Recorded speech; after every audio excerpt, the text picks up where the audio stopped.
انشاءاللہ اس پر بھی آپ سے صبح فجر کے بعد ہم عرض کریں گے کچھ کہ بہت ہی تحمل کے ساتھ کس طرح وقت گزارنا ہے. لیکن بہرحال مدنی چینل کے ناظرین بھی ہیں تو عبادت کی جاتی ہے، لیکن ظاہر ہے عبادت کے اپنے ایک تقاضے ہوتے ہیں، اس کے اپنا ایک انداز ہوتا ہے، اپنے ایک معمولات ہوتے ہیں. نماز پڑھی جائے تو نماز یوں پڑھو گویا تم رب کو دیکھتے ہو، اگر تم رب کو نہیں دیکھتے ہو تو رب تو تمہیں دیکھتا ہے. تو ایسی نماز ہو ہماری، ایسی تلاوت ہو، ایسا ذکر و اذکار ہو. تو بہرحال میرے میٹھے میٹھے اور پیارے پیارے اسلامی بھائیوں اور مدنی چینل کے ناظرین، ہمیں چاہیے کہ ہم اس معاملے میں عبادت کے معاملے میں ہم احتیاط کریں. یہ ابھی لائیو نہیں ہوا، میں آپ کو چند باتیں اس میں ضرور عرض کروں گا کہ چونکہ یہاں تقسیم ہے، حلقوں کی تقسیم ہے، اور اسی تقسیم کے تحت آپ کو رہنا ہے. حلقہ نمبر 1 تا 40 یہ مسجد میں رکیں گے، ان کا سامان بھی یہیں رہے گا. یہ نوٹ کر لیجئے گا، خاص کے تصدر والے میں انشاءاللہ مغرب کے بعد بھی اعلان کروں گا. 1 تا 40 مسجد میں ہے، 41 تا 100 41 سے 100 تک کے جو حلقے ہیں یہ اوپر پہلی منزل میں ہیں. 41 سے لے کر 100 تک کے جو حلقے ہیں یہ اوپر پہلی منزل پر ہیں، اور 101 سے لے کر 100 جو بقیہ نیچے ہے بیسمنٹ میں. تو وہاں پورا انتظام کیا ہوا ہے آپ کے سامان رکھنے کا، آپ کے لیے پنکھوں کا، نیچے اے سی کا بھی، جو بھی بہرحال اہتمام ہے وہ سب کچھ کیا ہوا ہے. 1 to 40 یہ حلقے مسجد میں ہیں، 41 سے 100 یہ اوپر پہلی منزل پر ہیں، اور 100 سے جتنے بھی نیچے حلقے بنے وہ سب نیچے تہہ خانے میں ہیں. تو اپنا سامان بھی آپ نے وہیں رکھنا ہے، اور جو بھی معاملات ہوں گے انشاءاللہ مزید تفصیل بتائیں گے. تو میں آپ سے یہی عرض کروں گا کہ خاص کر جو بھی عبادت کی جو معاملات ہیں، اوراد و وظائف کے، ذکر و اذکار کے، وہ ہم کریں. ایک وظیفہ امیر اہل سنت دامت برکاتہم العالیہ اپنے جو متعلقین ہیں، جو امیر اہل سنت سے مرید ہوتے ہیں، جو امیر اہل سنت سے طالب ہوتے ہیں، جن کو اوراد و وظائف جو امیر اہل سنت کی طرف سے ہیں وہ پڑھنے کی اجازت ہوتی ہے، اس میں ایک وظیفہ ہے گنج بخش قادریہ. کیا ہے؟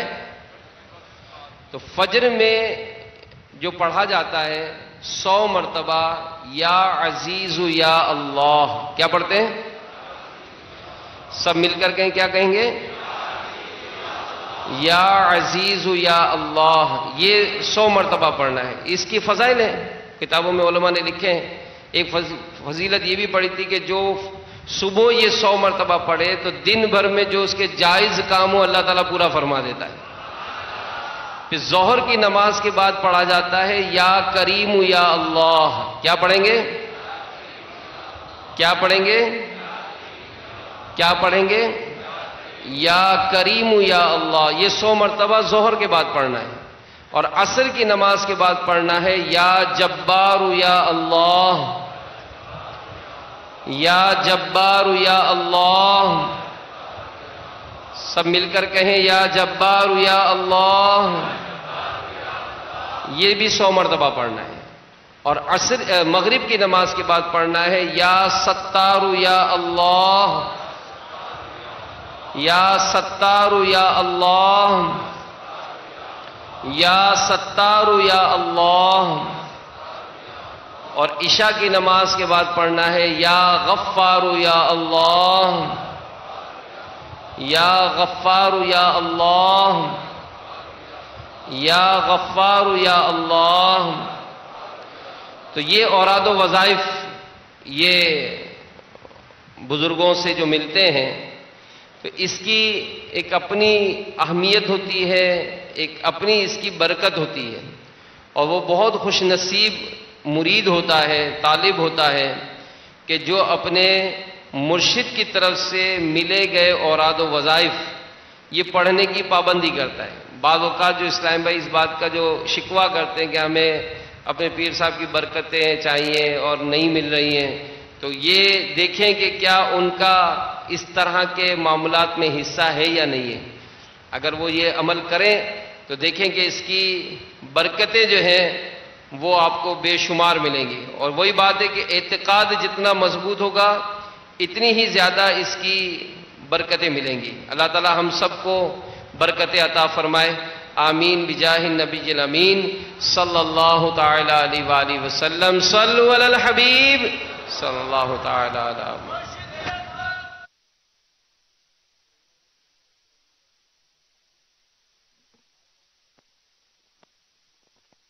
سید المرسلین اما بعد فاعوذ باللہ من الشیطان الرجیم بسم اللہ الرحمن الرحیم الصلاة والسلام علیک یا رسول اللہ وعلی آلک واصحابک یا حبیب اللہ الصلاة والسلام علیک یا نبی اللہ وعلی آلک واصحابک یا نور اللہ.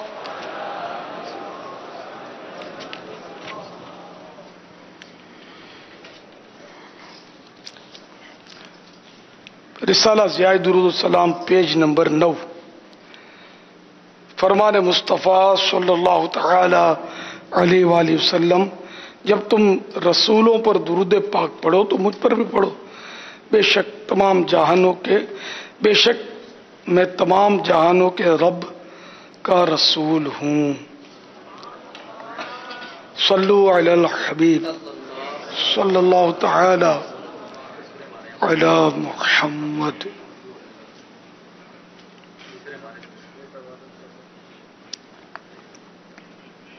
کچھ کام بیٹھ کر کیے جاتے ہیں، کچھ کھڑے ہو کر، جیسے ہم بیٹھ کر کھاتے پیتے ہیں، لیکن صلاۃ و سلام کھڑے ہو کر پڑھتے ہیں. پیارے باپا جان، کیا امامہ بیٹھ کر باندھ سکتے ہیں؟ اللہ اللہ. امامہ شریف جو ہے نا، یہ کھڑے ہو کر باندھنا چاہیے. کہ منقول ہے جس نے بیٹھ کر امامہ باندھا یا کھڑے ہو کر پاجامہ یا شلوار پہنی تو اللہ عز و جل اسے ایسے مرض میں مبتلا فرمائے گا جس کی دوا نہیں. پہنتے وقت سیدھی طرف سے شروع کیجئے. یہ مدنی پھول مکتبۃ المدینہ کے رسالے 163 مدنی پھول پیج نمبر 21 پر ہے. اور اس طرح کے بہت سارے مدنی پھول 163 مدنی پھول کا رسالہ لے لیجئے. اس میں اس طرح کے کئی مدنی پھول آپ کو ملیں گے. معلومات انشاءاللہ اضافہ ہوگا. 163 کا ایک رسالہ ہے، ایک ہے 101. تو یوں آپ کے پاس 264 مدنی پھول ہو جائیں گے. 264 مختصر رسالے ہیں، بڑے معلوماتی ہیں. صلو علی الحبیب صلی اللہ تعالی علی محمد. امیر اہل سنت کی بارگاہ میں سوال عرض ہے. مدنی انعامات میں آپ نے دعا میں خشوع و خضوع کا فرمایا ہے. بعض اوقات طویل دعا میں شیطان وسوسے ڈالتا ہے. خشوع و خضوع کس طرح برقرار رکھا جائے؟ اس کا جواب ارشاد فرما دیجیے. اول تو دعا مانگتے وقت نیت ہونی چاہیے کہ میں کیا کر رہا ہوں. یہ اب یہ کہ لاپرواہی کے ساتھ یوں کرتے ہیں، یوں ناخنوں سے کھیل رہے ہوتے ہیں، کوئی یوں کر لیتے ہیں، کوئی یوں کر لیتے ہیں. تو اس طرح تو دعا کرتے وقت یہ ذہن میں ہو کہ میں کیا کر رہا ہوں. اللہ تعالیٰ اور اس کے رسول صلی اللہ تعالی علیہ وآلہ وسلم کا حکم ہے دعا کرنے کا. تو یوں نیت کرے کہ میں اللہ اور رسول کا حکم مان کر دعا کر رہا ہوں. اور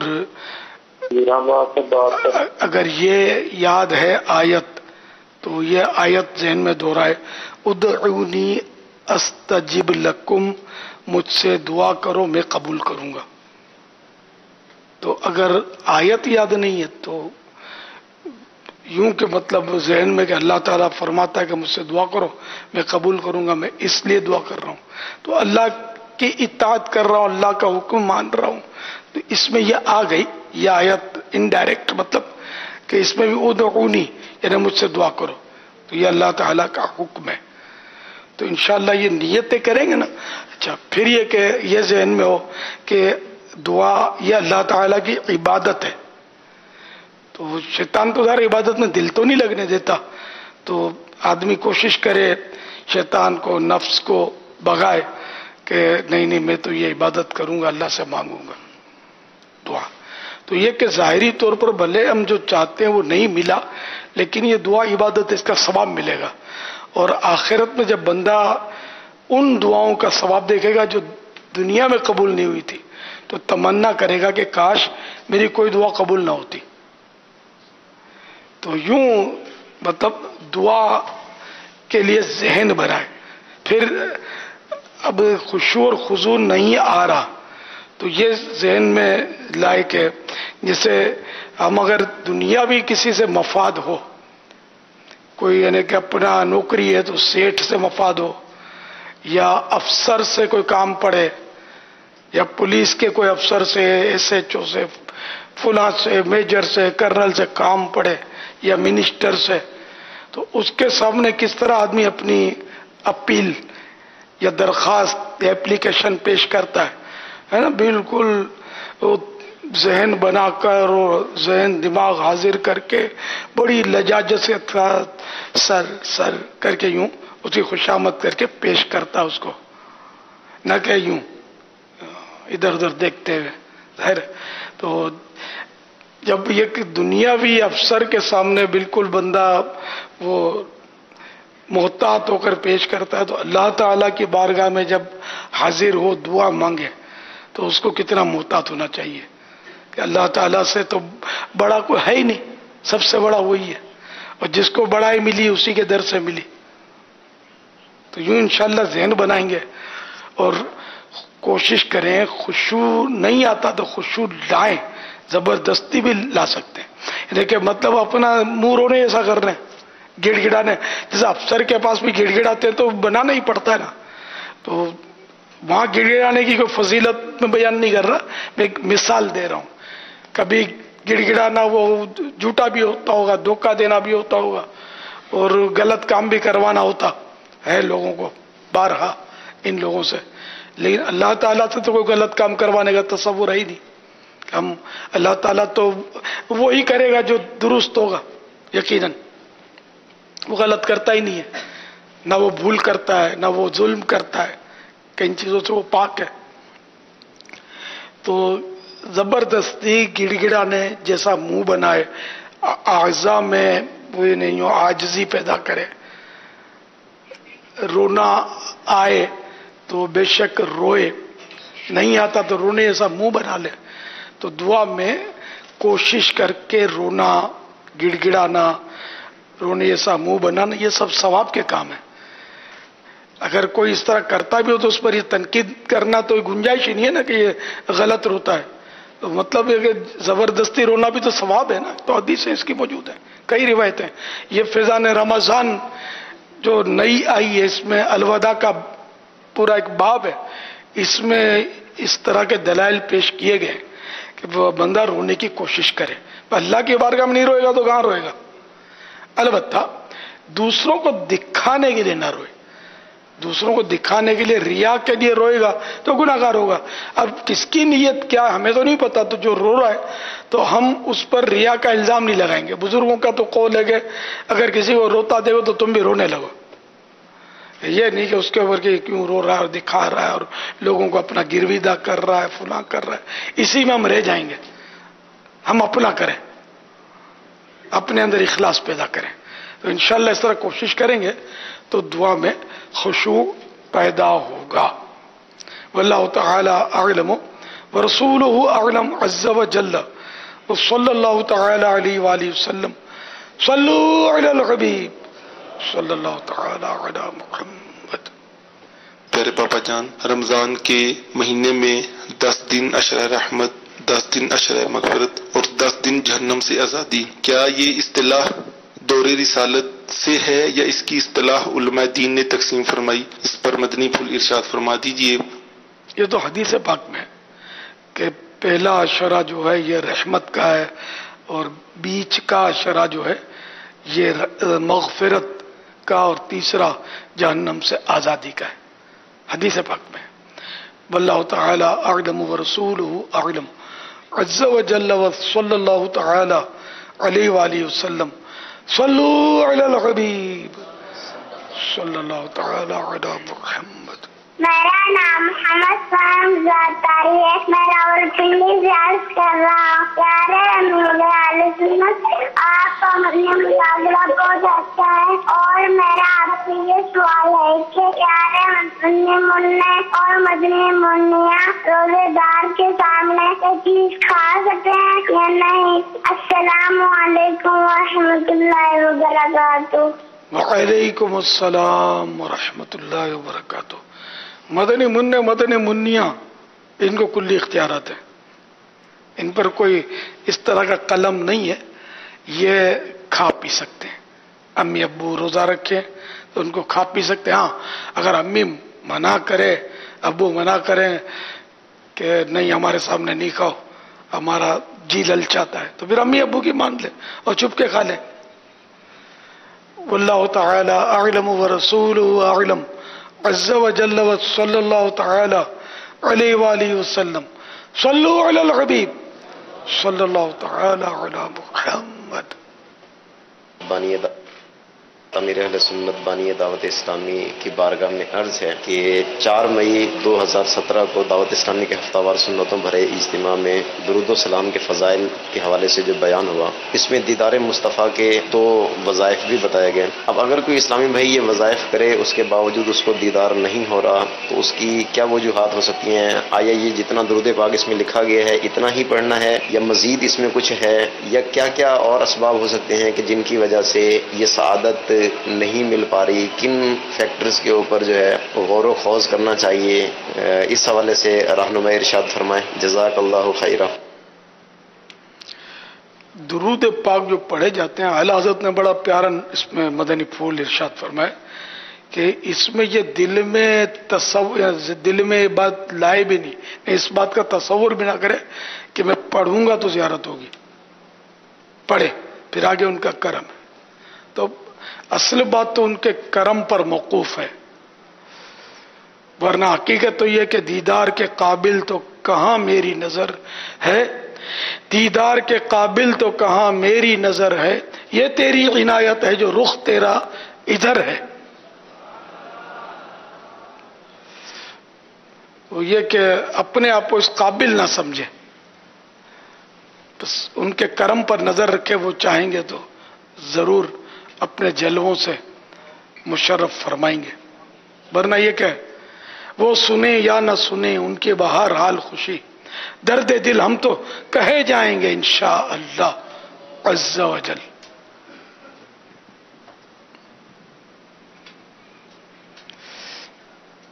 ایک مجھے بہت بڑا مالدار آدمی ملا تھا، بہت بڑا مالدار تھا، اس نے عجیب بات کہی تھی، انہیں ہلا دیا تھا۔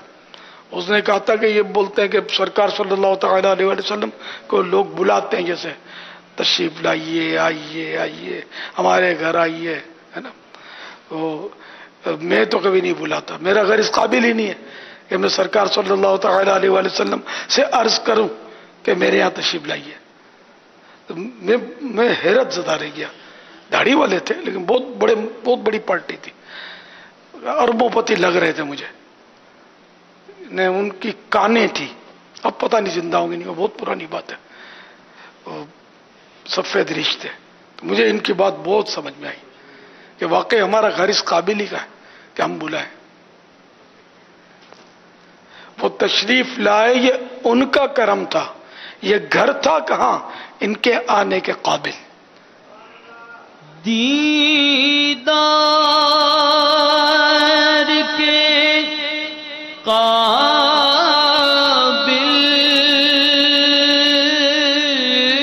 تو نہیں چشم تمنا، دیدار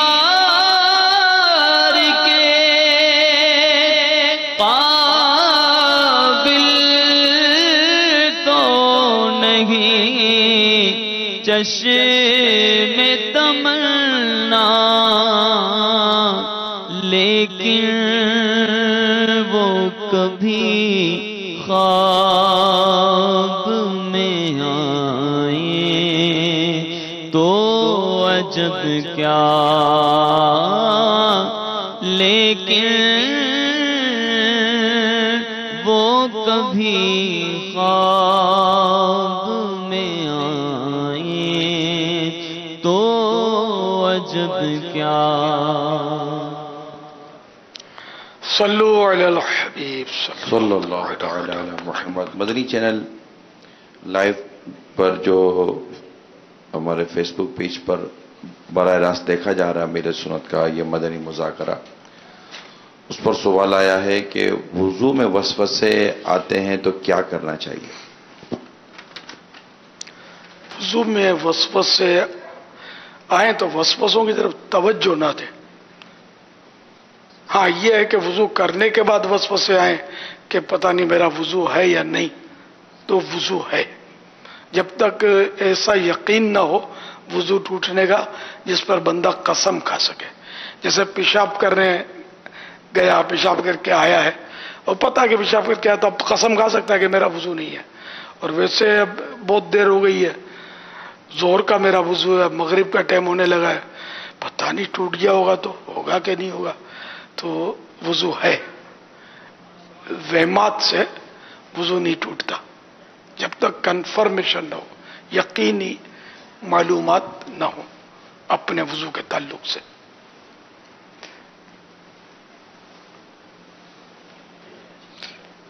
تو ولہان نامی شیطان وضو کے بارے میں مختلف وسوسے دلاتا ہے۔ مثلا دوران وضو شک ڈالتا ہے کہ فلاں عضو دھلنے سے رہ گیا، فلاں عضو 3 کے بجائے 2 بار دھلا ہے۔ اسی طرح باوضو شخص کو بھی وسوسہ ڈالتا ہے کہ تیرا وضو ٹوٹ گیا، وضو کیے ہوئے اتنا وقت گزر چکا ہے، اب وضو کہاں رہا ہوگا، وغیرہ وغیرہ۔ ایسی صورت میں شیطان کے وسوسے کی طرف بالکل توجہ نہیں دینی چاہیے۔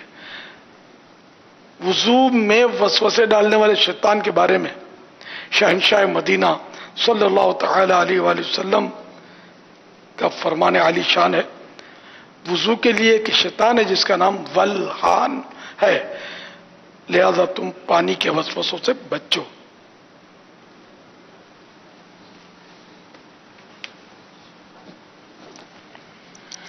کیا میوزک کے ساتھ نعتیں سن سکتے ہیں؟ نہیں، واللہ تعالی اعلم ورسولہ اعلم عز وجل، صلی اللہ تعالی علیہ وآلہ وسلم، صلو علی الحبیب صلی اللہ تعالی علی محمد۔ داڑھی رکھنے کی وجہ سے گھر والے بہت تنگ کرتے ہیں، گھر سے نکال دینے کی دھمکیاں دیتے ہیں، کیا کرنا چاہیے؟ صبر، زبان نہ چلائیں، روئیں، آنکھیں چلائیں، اور روئیں گے تو پگھل جائیں گے۔ آپ جوابی کارروائی کریں گے تو زیادہ ان کو غصہ آئے گا، خدا نہ خواستہ کوئی بعید نہیں ہے کہ سنت کی توہین کریں، کفریات بکیں۔ ایسے گھرانے ہوتے ہیں ان کا ذہن بالکل نہیں ہوتا، تو اس لیے صبر کریں اور اس بات میں ان کا حکم نہ مانیں کہ داڑھی رکھنا یہ اللہ اور رسول کی اطاعت ہے اور واجب ہے، داڑھی منڈانا حرام اور جہنم میں لے جانے والا کام ہے، اور جو کہتے ہیں کہ داڑھی مت رکھو یہ بھی وہ گناہگار ہو رہے ہیں۔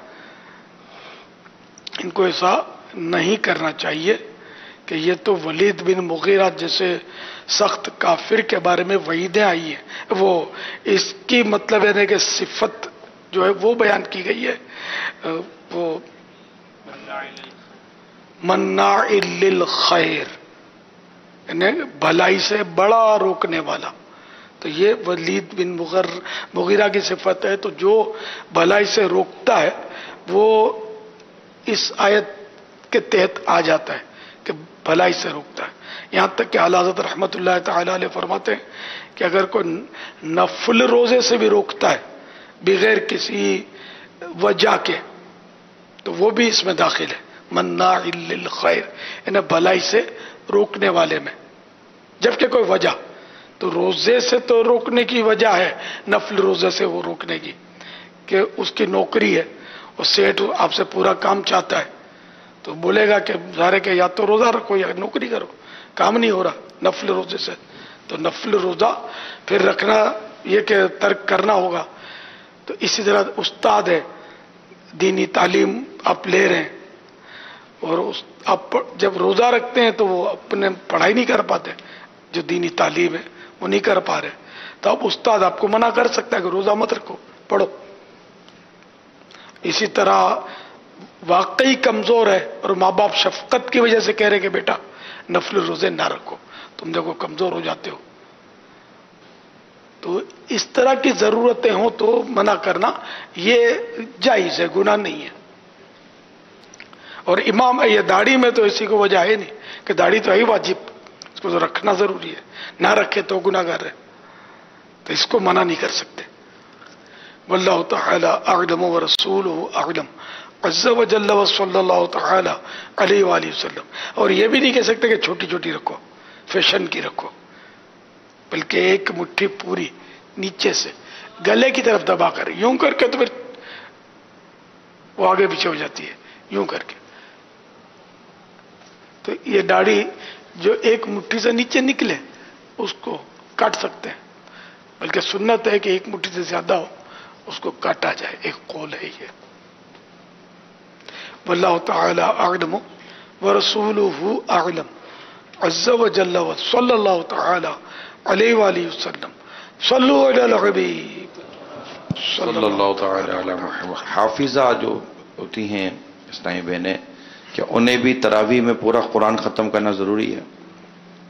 ہر ایک پر سنت موقدہ تو نہیں ہے قرآن کریم ختم کرنا، نہ حافظہ پر۔ پڑھے تو اچھا ہے، اگر حافظہ ہے پڑھ سکتی تراویح میں تو مدینہ بہت ثواب کا کام ہے، مگر جماعت سے نہیں ہے، اپنی الگ اکیلی پڑھے گی۔ واللہ تعالی اعلم ورسولہ اعلم عز وجل وصلی اللہ تعالی علیہ وآلہ وسلم۔ صلو علی الحبیب صلی اللہ تعالی علی محمد۔ شادی کے لیے استخارہ کرنا ضروری ہے؟ کوئی ضروری نہیں۔ واللہ تعالی اعلم ورسولہ اعلم عز وجل وصلی اللہ تعالی علیہ وآلہ وسلم۔ صلو علی الحبیب صلی اللہ تعالی علی محمد۔ امامہ شریف تھوڑا ٹائٹ اور خوبصورت باندھنے کے اس میں جماعت کا چھوٹ جانا، یہ کیسا؟ جماعت چھوٹ رہی ہو تو امامہ بھی نہ باندھے بلکہ جماعت میں شریک ہو جائے، ٹائٹ تو بعد میں باری آئے گی۔ واللہ تعالی اعلم ورسولہ اعلم عز وجل وصلی اللہ تعالی علیہ وآلہ وسلم۔ صلو علی الحبیب صلی اللہ تعالی علی محمد۔ اگر کرسی سے ٹیک لگا کر بیٹھے ہوں اور اونگ آ جائے تو کیا اس سے وضو ٹوٹ جائے گا؟ اور نماز میں سجدے میں یا قیام میں آنکھ لگ جائے تو کیا وضو اور نماز ٹوٹ جائے گی؟ نماز کے افعال جو ادا کرتے ہیں نا، اس میں جیسے رکوع میں، سجدے میں، قیام میں اگر نماز نیند آ گئی تو وضو نہیں ٹوٹے گا، وہ رکن جو نیند میں ادا کیا وہ دہرانا ہوگا۔ البتہ عورت جو بیٹھتی ہے دونوں طرف پاؤں نکال دیتی ہے، اس کو تورک بولتے ہیں۔ تورک کی کیفیت عورت تو بیٹھتی ہے اس طرح، اس کے بیٹھنے کا طریقہ ہے۔ اگر مرد بھی اگر اس طرح بیٹھا ہے اور اس کو گہری نیند آ جاتی ہے تو اس کا وضو ٹوٹے گا۔ مسنونہ پر اگر سجدہ کیا ہے تو ہاں، اگر وہ سنت کے انداز پر سجدہ کیا ہے اور نماز کے ارکان ادا کیے ہیں تب تو وضو نہیں ٹوٹے گا، ورنہ بعض کیفیات ایسی ہیں انسان کی تو اس میں وضو، جیسے تورک کی ایک مثال دی تو وہ عورت تو اس طرح بیٹھتی ہے، اس کو تو بیٹھنے کا حکم ہے، وہ اسی طرح بیٹھے گی، مردوں کی طرح نہیں بیٹھے گی، تو اس کا وضو ٹوٹ جاتا ہے۔ اصل مسئلہ جو ہے یعنی سرین اگر زمین سے اٹھی ہوئی ہے اور گہری نیند آ جاتی ہے تو وضو ٹوٹتا ہے۔ وہ اس وجہ سے ٹوٹتا ہے کہ اس میں ہوا خارج ہونے کا خطرہ ہوتا ہے، پر ہوا خارج ہو ہی نہیں، وہ پتہ نہیں چلتا، لیکن یہ وہ گہری نیند ہے نا، اس سے گہری نیند یعنی سرین زمین پہ جمی بھی نہ ہو، اور دوسرا جو شرط رکھی ہے وہ یہ کہ وہ ایسی حیت پر نہ سویا ہو کہ جو نیند آنے سے روکے. اگر سرین زمین پہ جمی بھی ہے تو بھی نہیں ٹوٹے گا، یا پھر ایسی حیت پہ سوئے جیسے کھڑے کھڑے سو گیا. تو کھڑے کھڑے جو سونا ہے یہ عام طور پہ اس پہ سونا نہیں ہوتا، تو یہ روکنے والی کیفیت ہے نیند سے. تو ان دونوں میں سے جو بھی شرط پائی جائے گی تو اس صورت میں وضو نہیں ٹوٹے گا. سورین اٹھی ہوئی اور گہری نیند نہیں آئی ہے، دیکھ لیتے وہ ایک الگ مسئلہ ہے. ہاں اچھا، وہ غافل ہو کے سونے والا مسئلہ جی، ہے. یہاں پر جو دو شرطیں حضرت نے بیان کی وہ یہ جی ہیں. جی. مدنی چینل کے ناظرین، وضو کا طریقہ امیر السنت کا رسالہ ہے، اس میں آپ نے یہ صورتیں تحریر فرمائی ہیں کہ کس صورت کے اندر یہ وضو ٹوٹے گا اور کس صورت کے اندر یہ وضو نہیں ٹوٹے گا. آپ وہاں سے مطالعہ فرمائیں. امیر السنت کے کتب و رسائل مکتبۃ المدینہ سے ہدیۃً آپ طلب کر سکتے ہیں. صلو علی الحبیب صلی اللہ تعالی علی محمد. سرکار بغداد حضور غوث پاک رحمت اللہ تعالی علیہ فرماتے ہیں، میں اپنے مرید بلکہ ان کے مریدوں کا 7 پشت تک ہر ایک معاملے کا ذمہ دار ہوں. اگر میرے مرید کا سطر مشرق میں کھل جائے اور میں مغرب میں ہوں تو میں اس کو چھپانے والا ہوں. میٹھے میٹھے اسلائی بھائی، مدنی چینل کے ناظرین، عالمی مدنی مرکز فیضان مدینہ کے حاضرین، مختلف شہروں، بعض مختلف ممالک سے اعتکاف کے لیے آنے والے اور دیگر عاشقان رسول، آئیں ہم اپنے گناہوں سے توبہ کریں. سیدی غوث آدم رحمت اللہ تعالی علیہ کے سلسلے میں شیخ طریقت امیر اہل سنت کے ذریعے داخل ہو جائیں.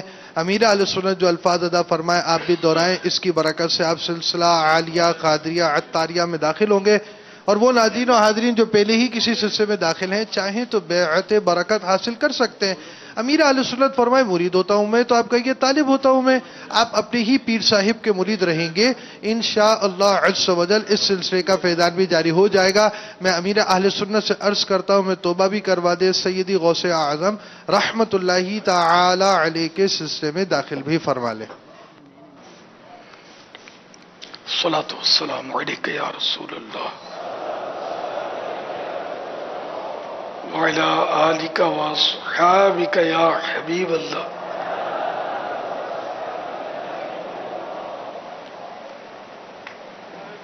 لا الہ الا اللہ محمد رسول اللہ صلی اللہ تعالی علیہ وآلہ وسلم. توبہ کرتا ہوں میں اپنے تمام پچھلے گناہوں سے، اور وعدہ کرتا ہوں میں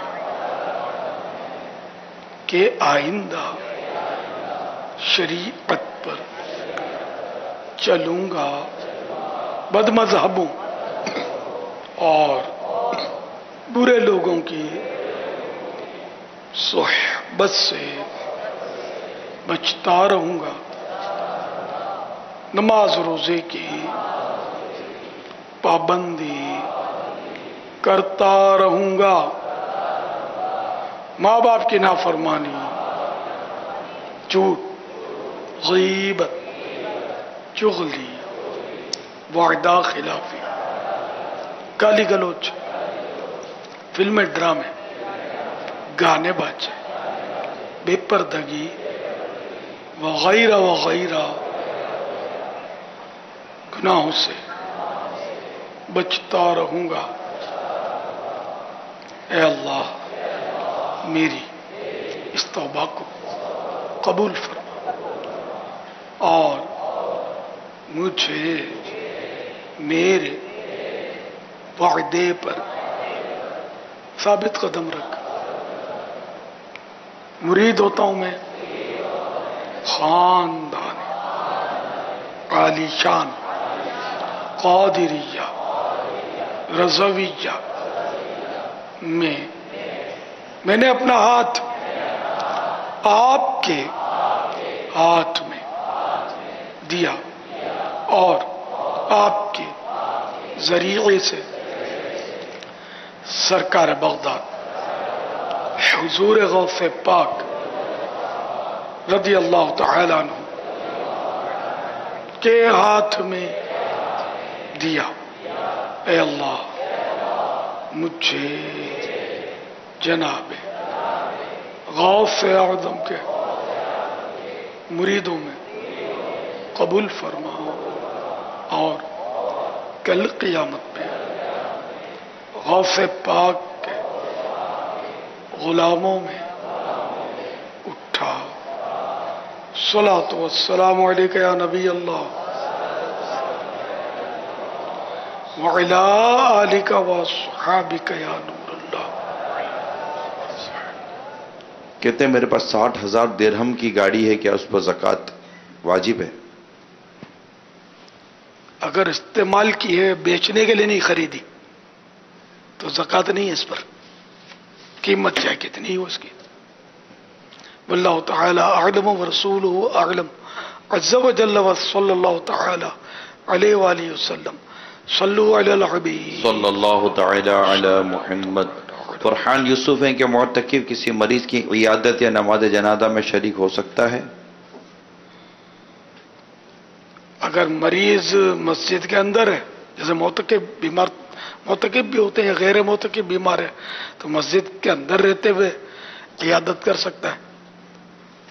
جنازہ اگر فنائے مسجد میں، جیسے عالمی مدنی مرکز میں جو کھلا آسمان ہے وہ فنائے مسجد ہے، تو ہم نے یہ تو بنائی تھی اسی لیے تاکہ جنازے کی نماز یہاں پڑھی جا سکے، اسی لیے اس کو فنائے مسجد رکھا تھا، مسجد میں شامل نہیں کیا تھا.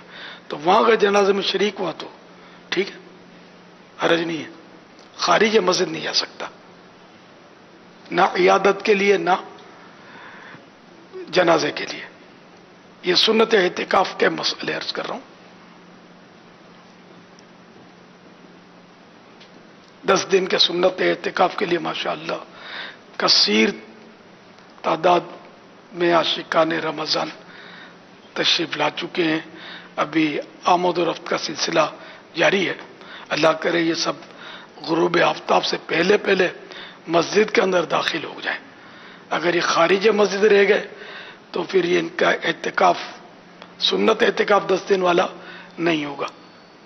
اس لیے ہم تو یہ مشورہ دیتے ہیں کہ جلدی آ جائیں. بعض ماشاءاللہ 2-2, 3-3 دن پہلے بھی آ چکے ہوں گے. یہاں رش بہت ہوتا ہے اور حفاظتی امور کے مسائل بھی ہوتے ہیں، تو اس لیے ایک ایک کو چیک کرنا بہت ضروری ہوتا ہے. اس میں کوئی یعنی کسی قسم کی رعایت کرنی جو ہے نا، یہ ہزاروں کی جانوں کے خطرے کا باعث بن سکتی ہے. تو اس لیے اس پہ ناراض بھی نہیں ہونا چاہیے کہ میرا اعتکاف رہ جائے گا، اب کچھ بھی ہو چیکنگ تو کرنی پڑے گی. یہ تو میرا خیال ہے کوئی بھی عقل مند اس سے اختلاف نہیں کرے گا. تو اس لیے جو چیکنگ آپ سے بھی ہوئی تو آپ برا نہیں مانیے گا، وہ مجبوری ہے.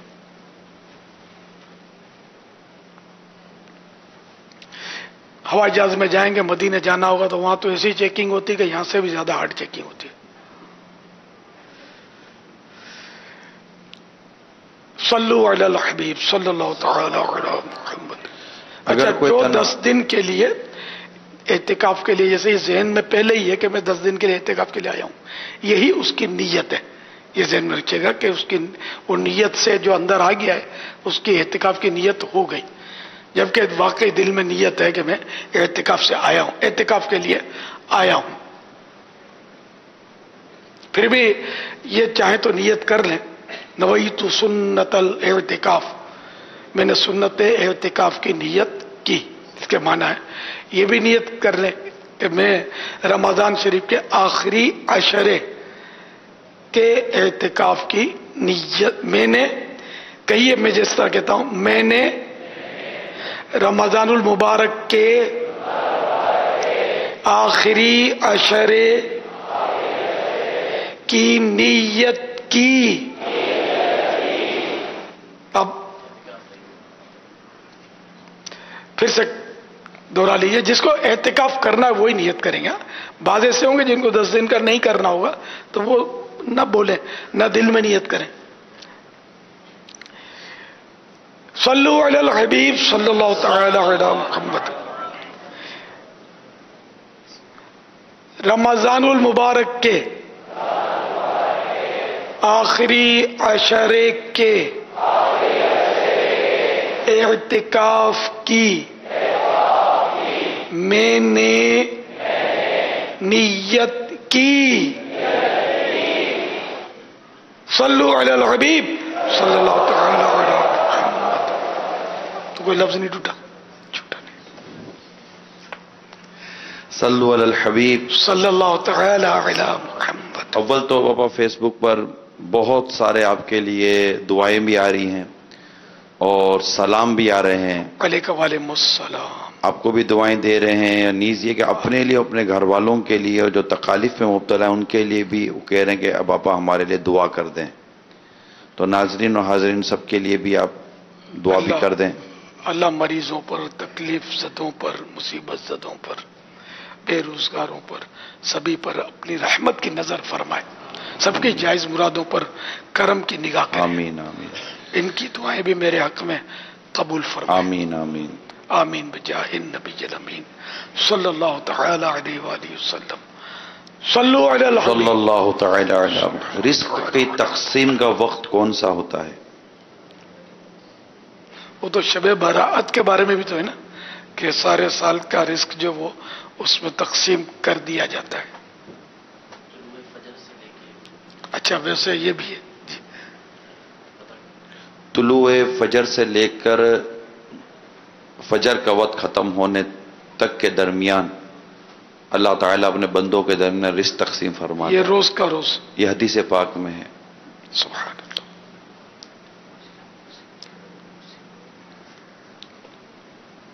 طلوع فجر سے لے کر طلوع آفتاب تک، سورج اگنے تک.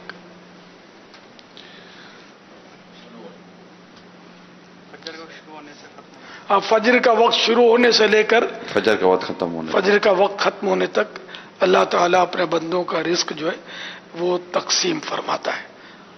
اس دن کا یا تخصیص مطلقاً ہے. ماشاءاللہ سبحان اللہ. یہ خاص وقت ہوتا ہے اور ایک تعداد ان اوقات میں غفلت برتی ہوئی ہوتی ہے، بلکہ بعض ایسے ہوتے ہیں کہ جن کی نمازیں قضا ہو رہی ہوتی ہیں. تو ایک تو ویسے ہی نمازوں کا قضا کرنا اور پھر اس قدر تقسیم رزق کا وقت، برکتوں کا وقت، اور ایسے میں سوئے رہنا.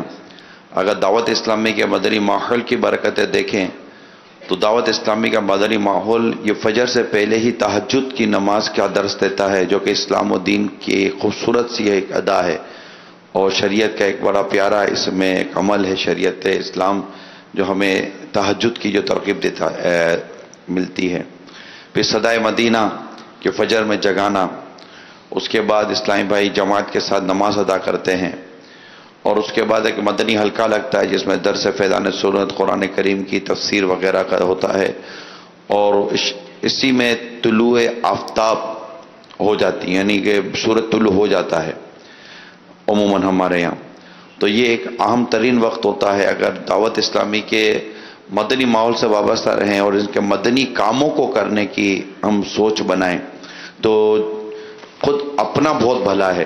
یقیناً مجھے اپنی اور ساری دنیا کے لوگوں کی اصلاح کی کوشش کا جذبہ 100 کروڑ مرحبا، مگر ساتھ ساتھ جو ہمیں فائدہ ہوتا ہے جیسے کہ ابھی بیان ہوا، یہ الترغیب والترہیب میں یہ حدیث پاک نقل کی گئی ہے کہ اللہ تبارک و تعالیٰ اپنے بندوں کے درمیان طلوع فجر سے لے کر طلوع آفتاب تک کے درمیان رزق تقسیم فرماتا ہے. تو یہ خاص وقت ہوتا ہے، بندہ اٹھے، اللہ کی یاد کرے، ذکر و اذکار کرے، علم دین سیکھے سکھائے. تو کیا عجب کہ نہ صرف رزق تقسیم ہو بلکہ رزق میں اللہ تعالیٰ اپنے کرم سے برکتیں بھی عطا فرمائے. پاپا یہ سوال دوسرا یہ آیا ہے کہ نمازی اگر سجدے میں ہو تو اس کے آگے سے گزر سکتے ہیں؟ نیز کتنی صف چھوڑ کر گزر سکتے ہیں؟ نمازی کے آگے سے سجدے میں ہو یا قیام میں ہو یا رکوع میں ہو، اس کے آگے سے گزرنا گناہ ہے، اور صفوں کی مقدار کوئی نہیں. دیوار کعبہ یعنی آخری صف میں نماز پڑھ رہا ہے تو دیوار جو ہوتی ہے محراب کی اس سے بھی نہیں گزر سکتا. وہ مسجد کبیر کے